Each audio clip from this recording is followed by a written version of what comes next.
এই যে আমরা চলে এসেছি অনেক বড় একটা জঙ্গলে। এখান থেকে কচুর শাক নিব।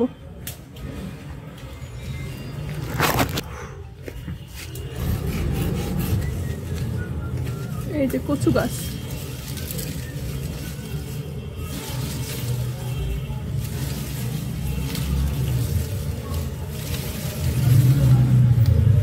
বিশাল কচু গাছ।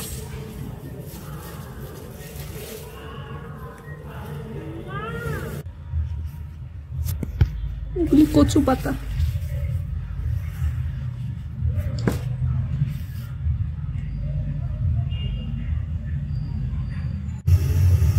বাড়ির থেকে আনা কচুর শাকগুলি আজকে রান্না করব। এই জন্য এখানে পেঁয়াজ, রসুন, মরিচ দিয়ে আগে সিদ্ধ করে নেব শাকটা। এখন ঢেকে দিব।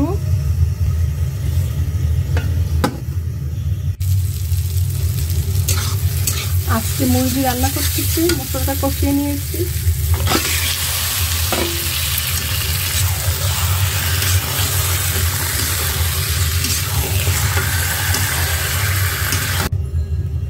কয়েকটা কাঁচামরিচ দিয়ে দিলাম।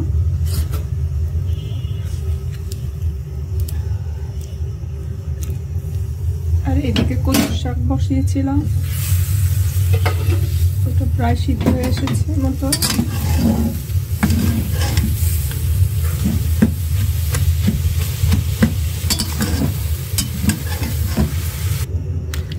কচুর শাকটা আমি ডাল ঘুটনি দিয়ে এভাবে নরম করে নিব।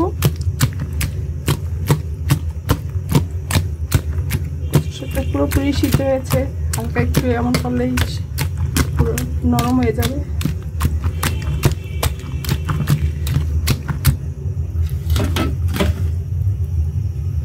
কচুর শাক রান্না করার ইলিশ মাছের মাথা দিই। ইলিশ মাছের মাথা লবণ আর মরিচ হলুদ মেখে ভেজে নিতেছি।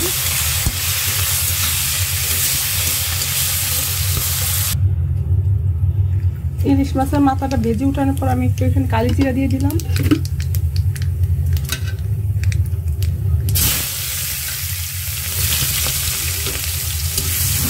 পেঁয়াজটা কিছুক্ষণ ভেজে নিব।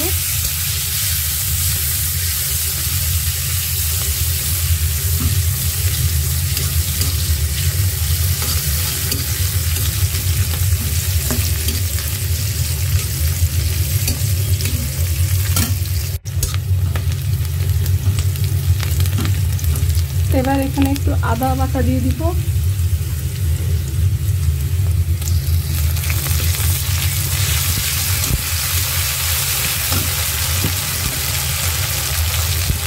সামান্য পরিমাণে মরিচের গুঁড়া আর হলুদের গুঁড়া।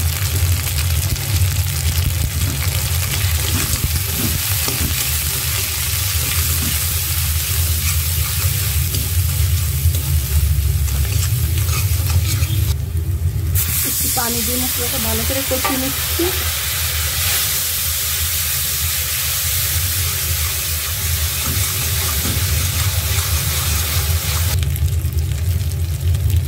কচুর শাকগুলো দিয়ে দিলাম।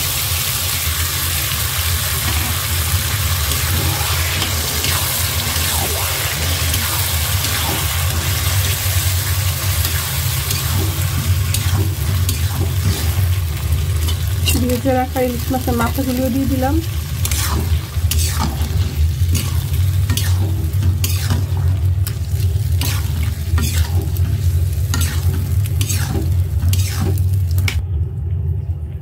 সিদ্ধ করার সময় লবণ দিতে ভুলে গিয়েছিলাম, এখন দিয়ে দিচ্ছি।